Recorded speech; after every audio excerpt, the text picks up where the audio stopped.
He's a talentless boy who transfers to a school of elites and ends up living with 3 genius sisters while trying to fulfill his mother's final wish. The story begins with a painfully average boy named Yu who gets transferred to the Seika Academy of the Elites only because his mom happens to be a legendary prodigy who graduated from there. Yu steps into the boxing ring and gets absolutely wrecked by the vice captain of the martial arts club, who calls him a pathetic weakling. Seeing his poor performance, the crowd doesn't hold back either, tossing insults left and right. Wondering how someone this clueless could possibly be the son of Sabara Ayase, Yu gets back on his feet, trying to fire himself up with memories of his late mother, whose beauty and acting skills were admired across the globe. Sabara was so gifted that she graduated at the top of her class from a prestigious international university. His opponent, in a strange twist of encouragement, tries to stir something inside Yu, claiming that the school's 3 royals are waiting to witness the hidden power within him. But Yu keeps insisting that he's never been into sports or received any kind of training, yet everyone continues to dump their expectations on him. Frustrated, he yells out the obvious truth that he's not his mother and charges straight at the trainer in what looks like a dramatic burst of untapped power. The crowd braces themselves, expecting something huge, only for Yu to land a couple of soft pokes that don't even make the trainer flinch. The trainer dude gets angry and slams our guy straight into the ground, making it painfully clear once again that Yu is nothing more than a disappointment. Everyone who had placed their hopes on him gets smacked in the face with cold, hard reality. But this isn't anything new for Yu. He's been carrying this weight since the moment he showed up in the world. Yu then smirks and throws a jab at the trainer, tossing out some half-cooked line about how the more average someone is, the more they obsess over talent like it's some holy grail. For a second, the trainer catches this strange spark in Yu's eyes, a familiar intensity that mirrors the gaze of a top-tier actress. He realizes that Yu probably failed to walk away with Sabara's skills, but there's no denying he ended up with her looks. Still, the trainer shakes it off as Yu turns to walk away. Right then, his sidekick comes rushing over, reminding him that the royals are watching this rookie like hawks. That little reminder finally pushes him off the deep end, and now he decides he's just going to beat the talent into him, lifting his arm to deliver one last brutal move meant to whip Yu into shape. But just before the punch can land, an orange-haired fighter storms in from out of nowhere and sends the trainer flying, calling him a complete disgrace to martial arts for picking a fight with amateurs. Everyone in the dojo calls her captain. Right then, a blue-haired and a green-haired lady strut in like they're crashing a concert, demanding to know how the actress's son did on the test. The blue-haired one is Kazuki, famous enough that her show tickets vanish before they even hit the shelves. The green-haired one is Miwa, the youngest title holder in shogi, because apparently, some people peak before puberty. As for the orange-haired fighter who jumped in earlier, it turns out she's Nico from the athlete program, a martial arts champ with a flawless record and an ego to match. The crowd loses its screaming, because these 3 drama queens are none other than the school's so-called 3 royals. Kazuki steps forward and demands to know how well Sabara's son did in the test, hoping they could squeeze a 4th royal out of him, but the trainer dude shoots that down by calling the boy a mediocre noob whose talent probably registers in the negative. The 3 hotshot ladies tell our boy flat out that there's no use for someone like him at their school. Yu pulls out a shiny paper and tells them he couldn't care less because he has already made up his mind to join the general education program. The 3 ladies look like they've just heard a myth because none of them even knew their school had such a thing. And before the boy can walk out of there with whatever dignity he has left, he ends up being dragged into cleaning the dojo since losers apparently scrub floors. By evening, when Captain Nico and her squad show up at the dojo for their training session, they all scream like they saw a ghost because the place is actually spotless for once. Apparently, the trash dwellers have never seen the dojo this freakishly clean. While heading back home, Yu quietly wonders how he has never once denied being a disappointment. Ever since he was a kid, he craved the kind of praise his mother used to get. But it didn't take long for him to figure out that while his mom was a walking prodigy, he was just some average nobody. As he tried every possible talent he could get his hands on, he slowly ended up pushing himself further away from his mom. There was this one drama she acted in where she played a housewife, and even though that was way too low profile for someone of her caliber, both Yu and his mom adored the show.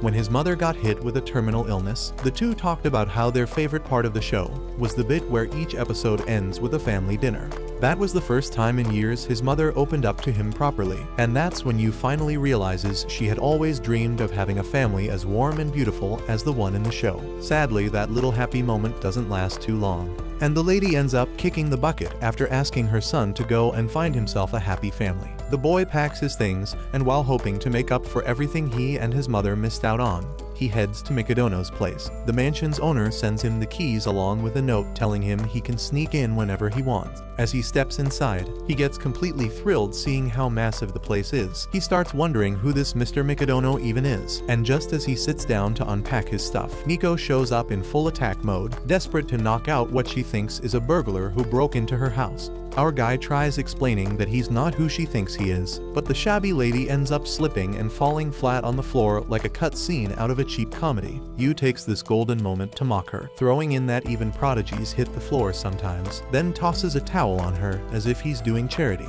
Right then, Miwa and Kazuki show up and ask what this boy is doing in their house, and Nico's quick to point out he's clearly a burglar.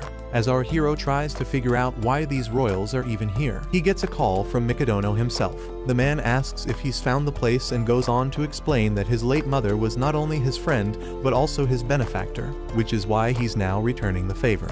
The shady mister then adds that he forgot to tell him that he has 3 daughters and tells the boy to get along with them.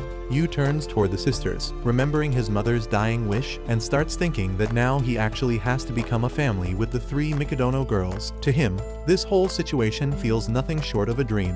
Living with 3 gifted cuties sounds like a blessing from the heavens. The girls, however, don't look too thrilled about the arrangement, but since their dad's the one calling the shots, they have no choice but to play along. Still, the boy manages to pull himself together and properly introduces himself again, hoping to get to know them better. Right then, the boy realizes something terrifying. The entire mansion looks like a pig pen dressed up as a house, covered in mess everywhere. Apparently, Kazuki was in charge of the dishes, but she made some half-baked excuse about not having time. In truth, she did try, but ended up breaking every single dish and gave up in frustration. Meanwhile, Miwa and Nico were supposed to handle the laundry and cleaning, but judging by how they look and move, they seem like the kind of disasters that need cleaning themselves. After getting roasted right where it hurts, the ladies quickly switch gears and start dragging our boy by bringing up how he barely managed a miserable 45 on the aptitude test, though Yu doesn't let that slide and mocks them by correcting it to 42.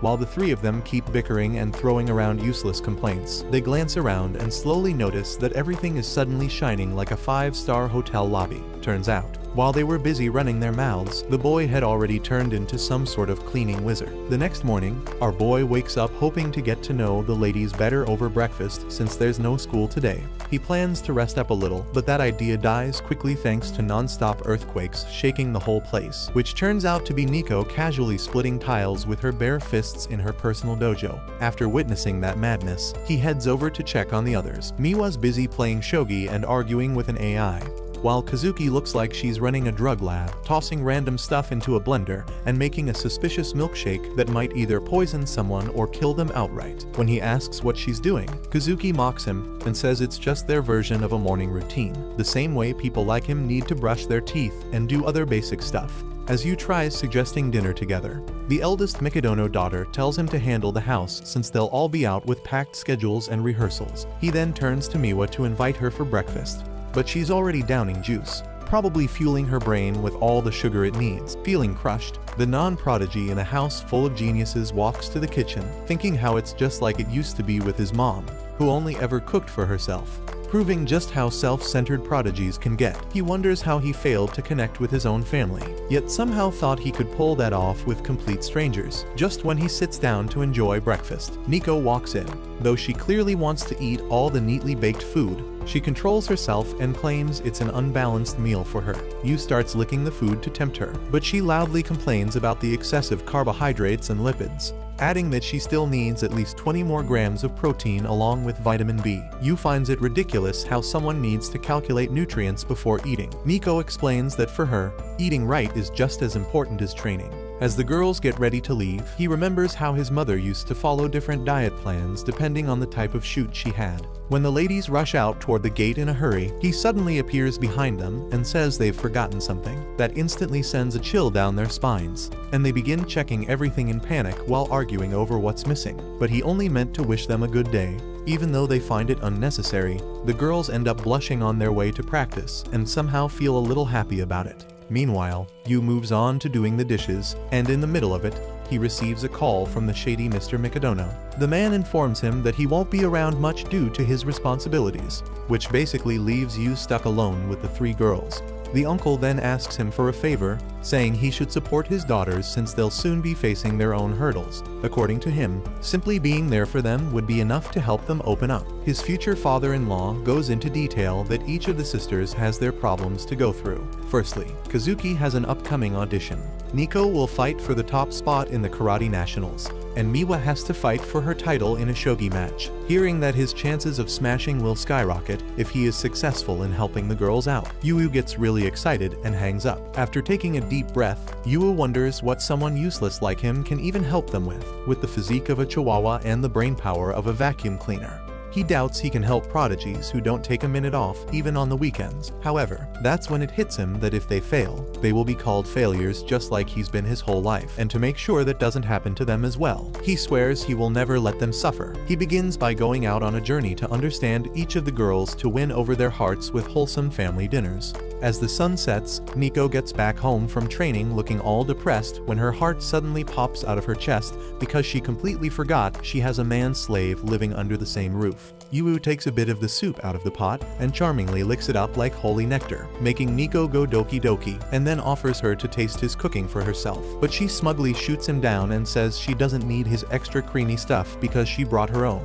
After finishing her bath, she steps out looking like a queen only to find the little guy deep in the zone cooking up something so good even the rock smells it from across the street.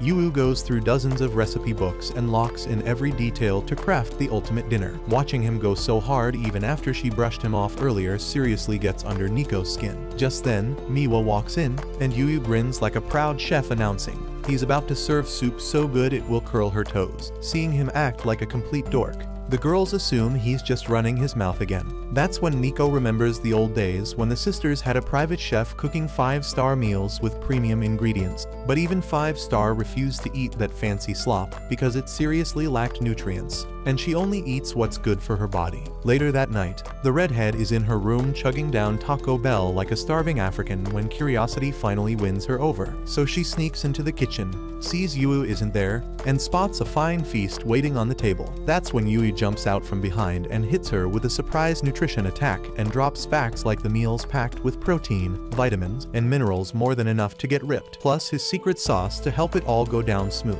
Overwhelmed by the stats, she admits defeat and Yu collapses because he is drained from talking to a diet expert the entire day just to craft the perfect dinner for her. Realizing how much effort he put in, Nico turns redder than a ripe tomato and finally sits to give it a try. The second it hits her taste buds, she tells him to pass her compliments to the chef. Yu, meanwhile, starts to wonder if he really can tame her with food the way he tames cats in Minecraft, but his goofy face makes her visibly uncomfortable. Meanwhile, Miwa's already drooling at the sight of the spread and tries to sneak downstairs for a bite. But Yu catches her mid-sneak and starts bombarding her with nutrition facts until she gives up and joins the table like a normal person. Hearing that he tailored the food for Miwa too, Nico's respect for Yu spikes through the roof. Miwa points at her sister's rare soft expression and notices it's been a while since she's looked like that, and also notices Nico's packed on a few pounds. Nico snaps back that Miwa's not exactly model material herself, but Miwa just laughs because all the goods go up top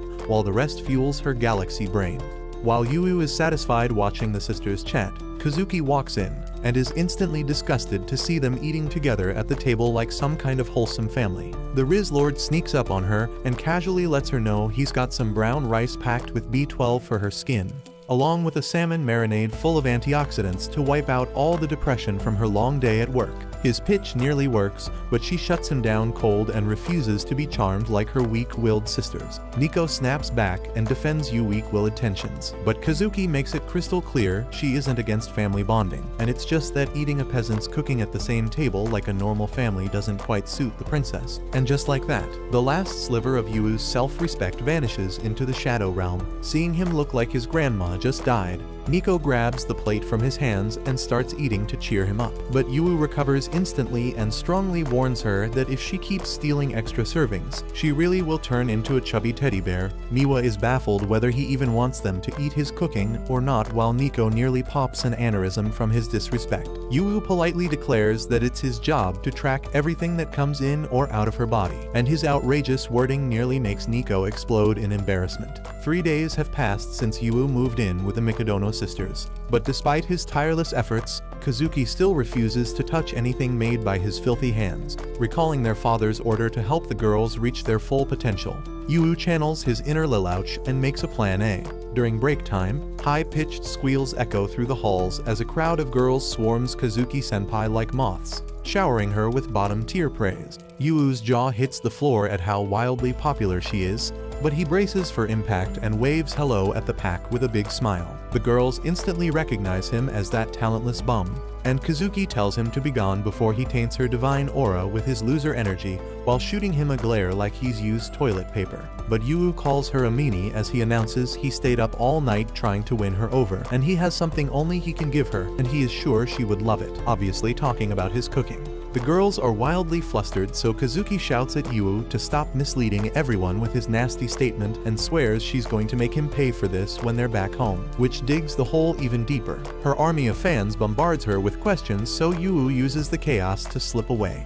Later, Yu meets up with Nico to strategize on how to win over Kazuki and ends up shocked at how much the karate club depends on her. But as soon as she spots him, Kazuki remembers his outrageous claim from the day before, and the sheer audacity of him showing his face again makes her livid. Her devoted Sims instantly question who this fool thinks he is calling her by her first name so casually, but one look at the Demon Queen sends them running. Yu quickly realizes he won't make it out in one piece if he keeps this up, so Miwa is officially the only card he has left to play. Elsewhere in the school, Miwa is busy playing shogi on her phone when she hears her classmates struggling over a problem. She does some quick math and bluntly says they must really be deficient in brain cells if they can't even solve something that easy. As expected, the girls make a quick exit with their last shred of respect intact, and Yui watches them on their way out. He walks into class, but after sensing Miwa's completely different mood at school, he tones down his excitement. Yu politely invites her to join him for lunch in the cafeteria, but she tells him to get lost. When Miwa realizes he won't give up,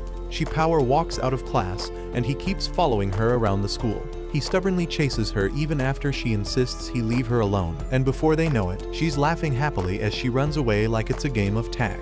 After playing around, the obviously not athletic duo pants like dogs with asthma, and he points out that she seems like the silent kid in class. Hearing that, she confesses that the low-wit conversations of average high school girls are too hard to relate to because she is one of the royals. When Yu says he can relate, she stares in raw confusion at how that's even possible. Sitting down with peak confidence, he says he's also pretty royal, or rather royally short, intellectually disabled, and a royal failure despite the charming looks he inherited from his amazing mother. He tries to explain to her that being different is not really a bad thing, and in the middle of his motivational TED talk, Yu forgets what he was even talking about, which really gets on Miwa's nerves. But after roasting him for a bit, she calls him a baka, her little baka. While eating lunch, Yu tells Miwa he's looking for a way to win Kazuki over because he's running out of straws to grasp. So she tells him that when she was 3, she saw her sister really happy when their mother made a meal special just for her. But that's pretty much all she remembers, which leaves Yu utterly shocked because his goldfish brain can't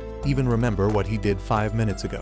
But with that one clue, he gets back into the kitchen and starts theorizing what dishes her mom used to make for her. Just then, Kazuki appears from behind, looking like a zombie, and when he asks her a question, she falls with a heavy thud because she has a really bad fever. Later in her room, the princess argues it really wasn't a big deal, and that she was just tired. But Miwa gets third-degree burns just touching her forehead, and Nico tries to slap a cooling pad on her while the stubborn sister fights back. That's when Yu shows up with a bowl of porridge, which makes her so angry she throws all of them out before crying alone in bed over her frail body. Yu realizes she knows how easily she gets sick and still continues her rehearsals without fail. He leaves the porridge at her door, but after the second time she sends it back, he barges into the ungrateful gremlin's room and gets chewed out by her. But on her way to kick him out, her knees give out and she falls in slow motion while he just stands there ready to become her human cushion. She then asks him why he won't leave her alone, and Yu fires back that he wants her to get well soon so she doesn't miss rehearsals, and even offers to give her private classes. Kazuki seriously doubts his skills, but he brags that he debuted when he was 2 and asserts dominance as her senpai with 4 years of seniority.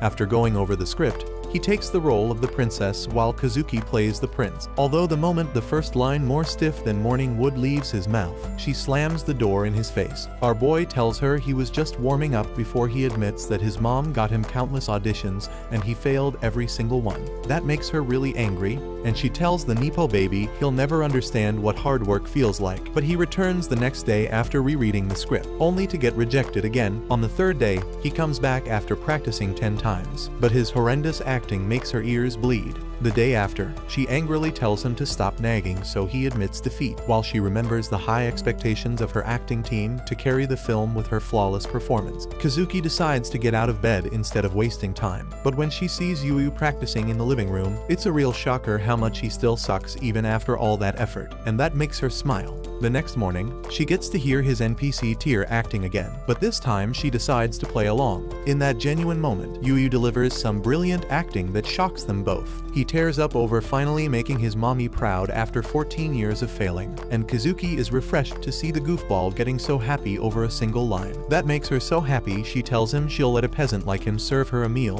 but on one condition. Yu asks what it is, but she acts super shy like she's about to show him her browser history in incognito mode, and then suddenly blurts out a list of things she doesn't want to eat, which makes Yu realize she's too embarrassed to admit she's a picky eater. The following day, Miwa and Nico have seizures in sync as they watch Kazuki calmly eat Yuo's cooking with satisfaction and think the end times are coming. Yu compliments her for finishing her soup like a good girl, but she says she'll eat anything if it doesn't have carrots. That's when he whispers he put shredded carrots in it the whole time and leaves her quivering. Taking a seat, he finally breathes a sigh of relief after finally succeeding in hooking the sisters on what he cooks. However, he is hit with a big surprise the next day that they won't be needing him to cook for them, because the girls will be out most of the day practicing for their big day, so he awkwardly wishes them a good day while feeling like a housewife who just got divorced. Still, that's nothing new for him, since his mother was also out for months at a time, though that's exactly why they didn't get to become close like they wished. Once again, he gets hit with a vibe check that the distance between geniuses like them and no lives like him is too big, and even though their father asked him to support them, he's lost on what to do. Staring out the window, he recalls a memory of a little note his mom wrote in the hospital, saying she wishes for him to have a happy family, and that's when he realizes he doesn't even know what a happy family is. Suddenly, he remembers the show in which his mom starred as the loving mother of a family show with zero drama and pure wholesome family-friendly goodness. He binges through 6 volumes in one sitting, and the part comes where his mom plays the happiest part of her life, her wedding, but it hits him that all of this is scripted, and the real family he's stuck with is the complete opposite of what she wished for him. Just then, the Mikadono sisters are back home and roast Miwa for being a slob because she acts so worn out it's like she's back from a shift in the coal mines. They find Yu wiping his tears while watching some movies and wonder just what got him so emotional. Miwa thinks it's just another family show, but the moment Kazuki sees his mom on TV, she realizes he is still a child who really misses his mother, even though Yu was just vibing. With a serious look on her face, she assures him he doesn't have to work so hard and be an at-home dad to make it feel like they're a family, and Miwa backs her up. Nico chimes in that he's welcome to be a freeloader because they didn't really expect much from him from the start, but that makes him so angry. Yu confesses that the reason he works so hard is because he didn't try to bond with his mom, thinking she was too different from him, and that was a mistake he regretted later on. So he wants to connect heart to heart and refuses to miss the chance at enjoying a happy family life with them as well. All 3 sisters are creeped out the moment they hear him say happy family, and Nico mumbles to herself that happy families are a fantasy that only exists on TV. But Tsundeer still humors him and asks how they can be family. All the while the protagonist on TV proposes to the heroine and kisses her, making the audience squeal. After watching that, Yu feels the Mikadono sisters pierce his soul with their stare before going full panic over the little man's crazy plan. Kazuki is in denial. She actually fantasized about getting married for a sec, while Nico tries to convince herself she'd rather train than marry a failure, and Miwa thinks she got brainwashed by the stupid love scene. Right then, Yu declares that he's already made his choice and says Nico's name, leaving her frozen in place. He hypes it up and states they have to know each other's birthdays. The three sisters short circuit as he explains Nico's in the same grade, so as family he should know whether she's his little sister or an Ara 1-san. That baffles the girls again, and they tell the freeloading peasant to stay in the trash where he belongs. Later in the bath, Nico is still flustered during her bath when she hears his low testosterone scream echoing from the kitchen. She rushes out thinking someone broke in, only to find him devastated because there's no bread left for sandwiches. Nico snaps at him to stop crying over things as tiny as him, but when she realizes she's basically naked, she flies off in embarrassment and bumps right into Miwa. Her intellectual sister immediately notices she's a bit too red for someone who just got out of the bath. Miwa begins analyzing every possible scenario that could have made her this flustered when Yu shows up with a bundle of towels. Her hormones go haywire the second his hand touches hers, so she drops the towels and starts bullying him, which makes Yu think he's being punished for freeloading. Seeing Miwa having a hormonal meltdown just like her, Nico asks if she also has a crush on the little rascal. But Miwa immediately locks onto the also and starts chewing her out on confessing by accident, while Yu silently folds towels in the war zone, watching the two sisters make a ruckus. Kazuki sighs and tells her little sisters to act their darn age. Yu asks for her help putting a pot away on the top shelf, and the charming princess asks if he needs anything else after she's done. When Yu thanks her with a charming smile, she acts cool as it obviously didn't make her melt, until her sisters catch it and call her out, triggering a heated threesome over who's the biggest idiot in love.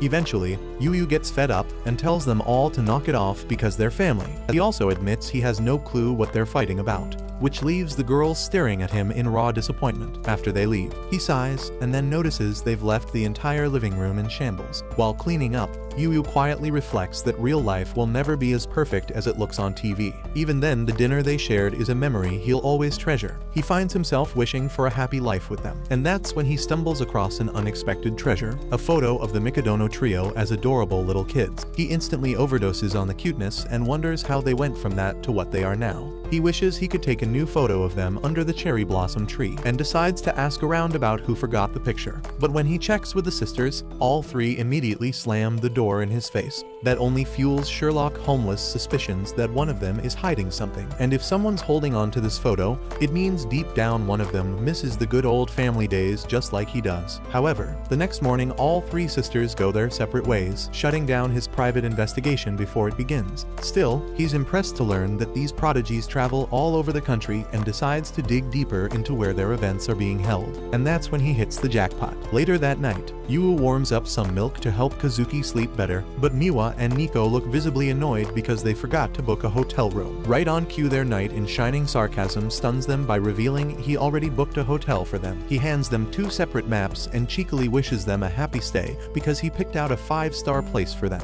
Miwa's not that thrilled and pouts that she can't be happy eating trash food for 2 days, and Nico agrees. That's when the cheeky gremlin asks if she's saying she can't even go a single day without him, making her cheeks redder than roses. The smug goblin grins widely and says he's happy to join them. Later at the shogi tournament, Miwa dominates her opponent like a boss within seconds, leaving everyone stunned by her raw talent. On her way out, a woman informs her that her next match will be against a 4th grade master, so it might be a challenge. But Miwa walks off looking bored and thinks about practicing with AI at the hotel. That's when a breathtaking view of cherry blossoms completely captivates her. She recalls wholesome memories from their childhood and heads back to the hotel, only for her jaw to crash into the basement on seeing a disguised Kazuki checking in at the counter. The two sisters immediately start questioning each other, and in the middle of that, Nico also makes her entrance and drops her bag in pure shock.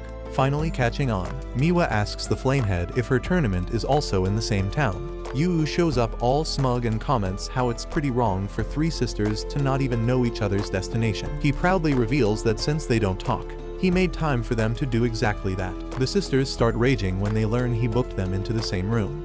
But Yu just pretends he's done them a huge favor by giving them a chance for a classic girl talk all night. Putting that aside, they ask what he's doing here, and Yu declares himself their official guide for the festival, while secretly scheming to take a family photo whether they like it or not. However, the sisters gang up on his dumb idea, so he tries to convince them there's a famous shrine they can visit to pray for luck. Nico shoots him down, saying she's not a failure like him who needs luck. But Yu argues that even top prodigies from Hollywood go there because faith unlocks a whole new level of confidence. Plus, it's a great way to blow off steam from their depressing routines. He finally wins them over by mentioning the fresh seafood since it's an oceanside town, and that leaves the girls, especially Kazuki, with no choice. She says it's all for her Insta page and suggests they go shopping for some tasteful drip. With that, they head to a kimono store Yu looked up beforehand, and the shopkeeper ladies are dazzled by the three legends suddenly appearing. They get excited and choose a mature-style kimono for Kazuki to match her grace, while Miwa picks a kitty-themed one to suit her playful personality. But when Yu turns to find Nico, she's still sitting there looking annoyed, so he asks if she doesn't like kimonos. He points out that there are tons of styles, but she grumbles that she wouldn't look good in one anyway. The shop lady then brings her a sharp design to match her handsome personality. But Nico flashes back to when she once wanted a girly dress, and their father never let her buy anything feminine. She snaps at the shop lady, but right then Yu shows up with a kimono that radiates peak femininity, and says he thinks it's perfect for her because she's the cutest girl he knows. Nico gets hit right in the feelings, and when he asks her to choose between the two styles, she takes both into the changing room, and the moment she comes out with her hair tied, all three of them are completely blown away by her enchanting beauty. Afterwards, the not-so-typical family heads out to enjoy the festival. Miwa mentions that she's starting to feel hungry, prompting Yu to remind her to stay close and not wander off too far. Just then, the crowd recognizes Kazuki, and in no time, a swarm of people rushes toward her like a pack of fans desperate for an autograph. Yu had hoped the sisters would grow closer through this outing, but from the way things are unfolding, Kazuki seems to have switched into work mode. While she watches her sisters enjoy their food, Kazuki briefly feels a tinge of nostalgia, but brushes it off. At the same time, a girl nearby, who clearly has no interest in Kazuki, urges her friend to hurry up and follow her.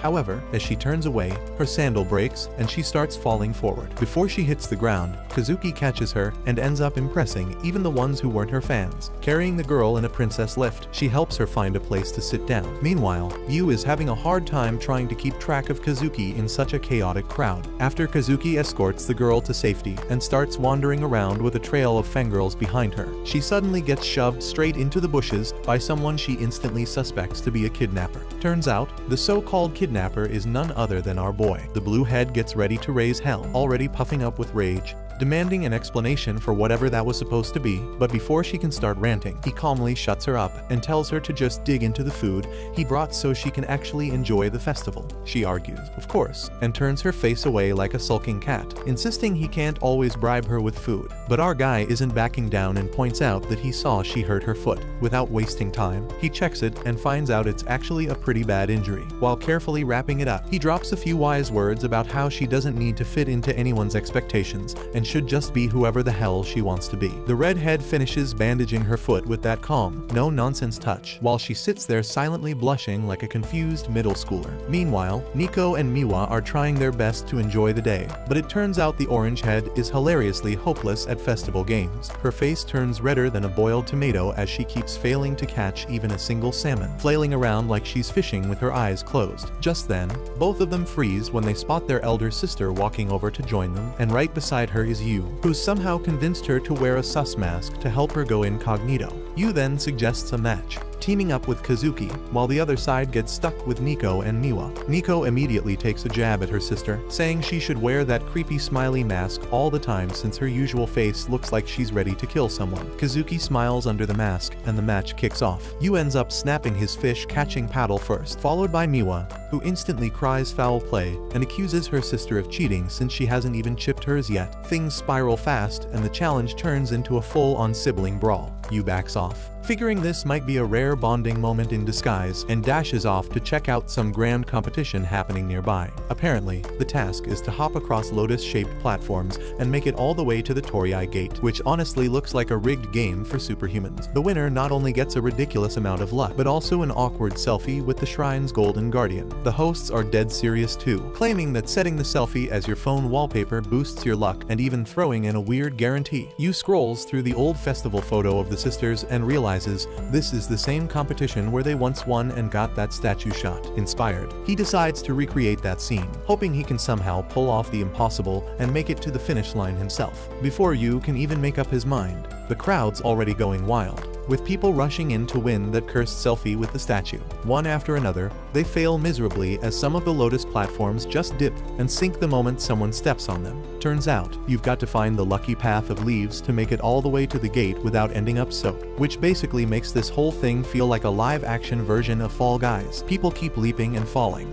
making it slightly easier for the next batch to guess which platforms might actually hold up. The more they fall, the clearer the path becomes, but the hosts just keep grinning like evil game show villains. According to them, this challenge is so ridiculously hard that no one's managed to clear it for the past 10 years, and the last ones to actually make it were none other than the three prodigy sisters themselves. Just then it becomes Yu's turn to join in, and he goes under almost instantly like the universe had it out for him from the start. Even though the rules clearly allow people to try again, most of them quit after realizing it's probably not worth wasting their time for a glorified photo with a golden toy. But Yu stays stubborn and keeps flinging himself into the water. The poor kid wrecks his face, but there's not a chance he even thinks about backing down. Even as night falls and the rain begins to hammer down like some divine sign to quit, Yu still refuses to admit defeat. The hosts eventually try to talk him into giving up, saying it's not really about effort, but just pure dumb luck, and they even offer to let him snap a photo without technically winning.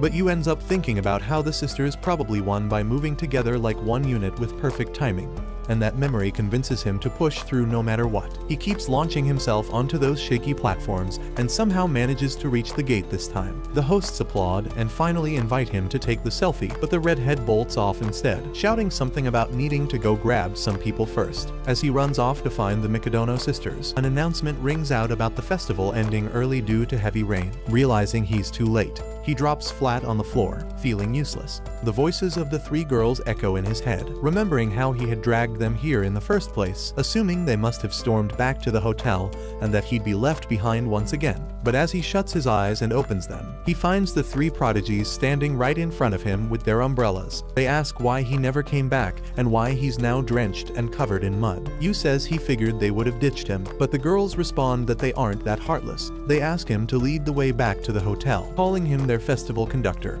and even let him share their umbrella, explaining how only 3 were left at the stall and they couldn't get a 4th one. Eventually, the 3 sisters end up arguing over who gets to share the umbrella with Oliver. Miwa wins the rock-paper-scissors match and takes the spotlight. After returning and finishing their baths, the girls check on their personal conductor and find him looking like a total mess. They ask if he's planning to skip bathing altogether, and that's when the redhead sheepishly admits he forgot to book a separate room for himself. Now, all the nearby hotels are full, and he has nowhere to stay. Smiling awkwardly, the boy says he'll just crash at a cafe. The sisters stare at him, realizing he's hopeless, and just as he's about to leave, Kazuki stops him and pulls him into their room. They all argue about how it would be a disgrace to their name and profession to let a kitten catch a cold in the rain outside. Nico even points out that since they already live together, handling this once wouldn't be a big deal. The next issue that pops up is that there's no robe for the boy to wear, since the hopeless loser forgot to bring one too. After a few awkward glances and fidgety moments, Yu finally spots an extra robe and hurries off to take a shower. While he's bathing, he yells out from behind the door, telling them to forget he even exists and just get a good night's rest. Eventually, the lights go out and everyone settles in to sleep. But now a new problem arises. The 3 prodigies find their hearts pounding, unable to fall asleep. Their faces stay flushed, despite having no fever. The story then rewinds a little, revealing that Yu actually succeeded in his mission to get the 3 sisters to take a photo with the statue. As expected, he messed things up again and ended up clowning around, which only made the sisters laugh harder. Back in the present, when the boy enthusiastically checks his bag, he can't find the old photo of the 3 sisters. Instead, he discovers a letter saying she's taken the picture back. He smiles, happy that the photo is now with its rightful owner, and falls asleep in mere seconds. Seeing him knocked out so quickly, the 3 girls quietly sit up, wondering why they're all still awake. They exchange glances and softly start talking about how they haven't changed one bit. They argue and laugh over old memories, realizing how even though they live together, life has kept them so busy they barely have time for moments like this. Miwa turns around and checks both the old and the new photos with her sisters, confirming that she was the one who had kept the original safe all along. She chuckles, thinking of Yu as a lovable idiot who went through all that trouble just to get them to take another photo together. The 3 sisters silently thank the boy in their own hearts before finally drifting off to sleep. The next morning, as chores are being taken care of, Yu casually checks the news and is surprised to see headlines praising the three prodigies for delivering outstanding results, despite having spent the previous night completely goofing around. The next day, while sitting in his class, Yu fantasizes about how he will prepare dinner for the three sisters once he returns home. He spends the entire day shopping for ingredients and then heads over to the Mikadono mansion just as the sun is about to set. When he opens the gate, he finds that the three sisters are already back home earlier than expected. He also notices a pair of shoes that he does not recognize. As he walks in, he sees the three sisters standing politely in front of a man sitting calmly on the sofa. The moment feels a bit intense as Yu wonders who the person is, but the moment he hears his voice, he immediately realizes it belongs to Mr. Mikadono and quickly greets him, introducing himself properly. Mr. Mikadono expresses his condolences for what happened to Yu's mother, but assures him there is no need to worry because as long as he is around, her talents will always live on. Yu finds these expectations too overwhelming for someone like him, and then looks at the Mikadono sisters as he wonders why they all seem so serious. Mr. Mikadono then shifts the conversation and coldly asks Kazuki for her performance report. She quickly explains that her routine is jam-packed and she has an interview scheduled for tomorrow. When he turns to Nico, she confidently mentions winning championships as usual and assures him she will not slow down. Lastly, it is Miwa's turn, and she also gives a perfect report. As Yu is about to say something, Mikadono stands up and interrupts, saying the performance reports have been discussed, and he will now take his leave. Yu stops him and asks if he would be interested in joining them for dinner, since he had planned to cook for them. Without replying, Mikadono walks over to a mask lying nearby.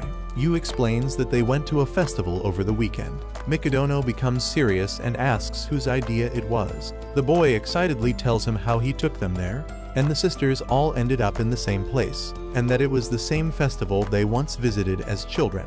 Mikadono lifts the mask near his face, then scolds Yu for interfering with his daughter's success. Yu talks about the good luck they received from the visit, but Mikadono dismisses it, saying he believes only in hard work and not in luck. He walks up to Yu and harshly reminds him how useless and miserable he is despite being the son of a talented actress. He breaks the mask in half and calls Yu an average nobody, claiming that talentless people have no place in his home. As he continues to insult him and grabs him tightly by the shoulder, the sisters finally stand up for Yu.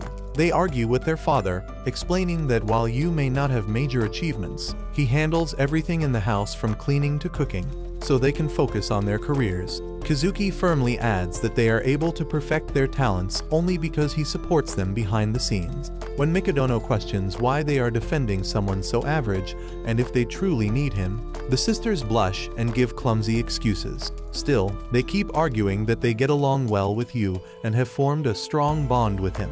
However, their father stays firm and tells them that there is no space in the Mikadono family for socializing. He reminds them they are not children anymore and forbids them from attending any more festivals. He tells them to focus on improving their results and then leaves. Yu quietly asks if they will join him for dinner, but Nico turns around and gently apologizes, saying they no longer have time to enjoy his delicious food. A week passes, and everything seems to go back to the way it was before Yu started living at the mansion. But after meeting their father, Yu finally understands why these girls work so hard to perfect their talents, and it is all because of their strict upbringing.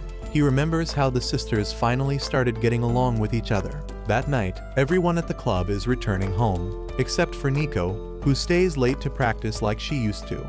It turns out she had been coming home early just for dinner, but now she is back to her usual schedule, as she takes a break to eat. The food tastes bland after getting used to Yu's cooking. Kazuki feels the same as she looks at her healthy smoothie, packed with nutrients, but she cannot bring herself to drink it anymore. Even Miwa seems off as her usual snacks do not feel as exciting. All three girls find themselves stuck, wondering why they can no longer go back to their old routine. Meanwhile, even Yu feels down and wishes things could go back to how they used to be. He remembers the warm family from the TV show his mother acted in and decides he wants to create something just like that. This thought gives him a new sense of motivation. The next morning, as the three sisters step out of the house, Nico realizes that Yu didn't greet them with his usual cheerful voice, and that makes her feel sad. Later at school, when lunchtime arrives, Nico opens her bag to grab a protein bar, but instead finds a packed lunch. Her face turns as red as a tomato, and the same happens with the other two sisters, each finding a neatly packed meal. When Nico's crewmates ask if she is not going to eat it and suggest they could have it, she firmly refuses and says she will eat every bite herself. Meanwhile, Yu is asleep on his notebook, completely exhausted after waking up at 4 in the morning to prepare their meals. Later, when he finds their lunch boxes completely empty, he smiles to himself, knowing they enjoyed the food. That evening, the three sisters call Yu over and seriously tell him that they want to form a co-stewardship with him. Confused, Yu wonders why they are suddenly talking about ships. But the sisters do not look in the mood to be joking, as they remind him that their father warned he would throw Yu out unless he proved himself. So they propose that if he supports them in the coming challenges, they are willing to accept him as one of their own. They explain what lies ahead for each of them and say they need his help to face it all. Excited by the idea, Yu promises he will make lunch for them every day because they are a family. But the sisters correct him and explain clearly that he is only a supporter. The next day, just as the Mikadono sisters are about to leave for the day, Yu hands them their packed lunches. Kazuki informs him that they will be returning home around 7 in the evening, so he can get dinner ready for them as well. He sends them off with his usual warm wish, and for some reason, that simple gesture makes all three of them blush like hot tomatoes, almost as if everything feels just right in that moment. Later during practice, Kazuki wears a wig and awkwardly tries working on her feminine side. But just then, two women suddenly appear and end up scaring the life out of her.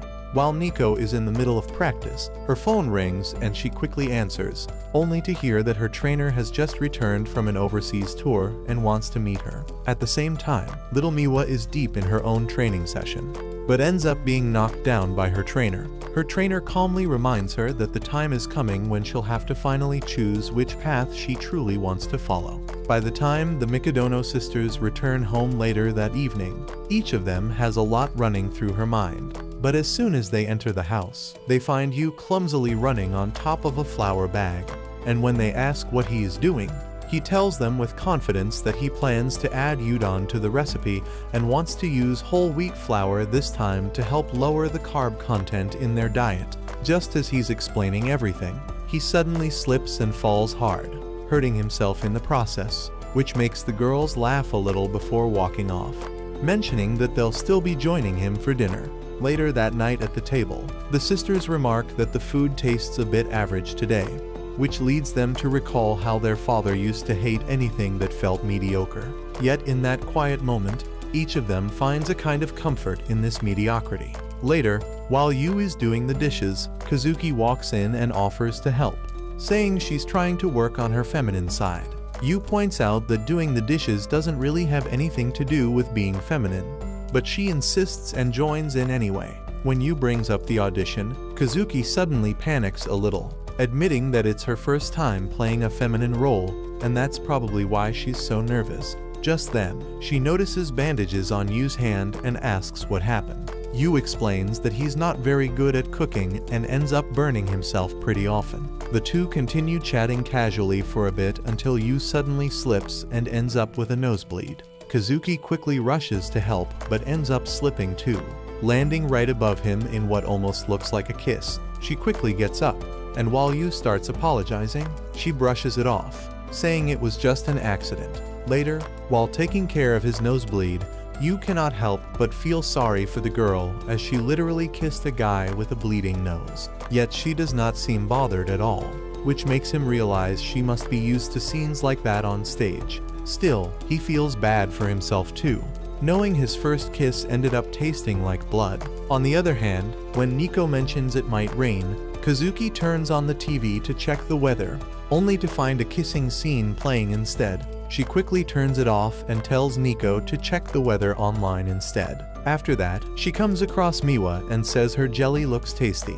Miwa proudly says it was made just for her by the new kid, adding that it feels like nibbling on a pair of soft lips. The mention of lips throws Kazuki off again, and she slams her coffee on the table before storming off to her room and shutting the door behind her. As she touches her lips, still flustered, the boy suddenly walks in without knocking, which immediately triggers her anger. Yu calmly explains that he only came to clear the air, adding that he is pretty sure she would not want one of her kisses wasted on someone like him. He suggests they both pretend it never happened. As he walks out, Kazuki bursts with frustration, calling him a jerk for saying something like that.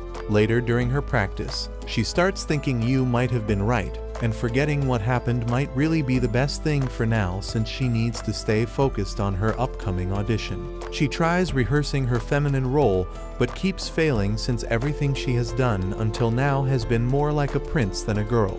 During another session, while once again acting in a prince role, she looks closely at the girl she is performing with and suddenly realizes what she had been missing in her earlier performance. Just when the scene leads into a kiss, her mind flashes back to her earlier accident, and she jumps back, completely embarrassed. Her director immediately stops her and asks what is going on, reminding her that whatever happens in her personal life will eventually affect her performance on stage. Later that night, Kazuki walks up to Yu and tells him that her practice has gotten tougher lately, so she needs him to make her some stamina-boosting meals. As Yu gets up and closes the curtains, she suddenly asks if he is free this Sunday. After he confirms, she steps a little closer, and in an awkward moment, she looks him in the eye and confidently tells him that she wants him to go on a date with her this Sunday. But that's where this video ends. Remember to like and subscribe to the channel. Thanks for watching, and I'll see you next time.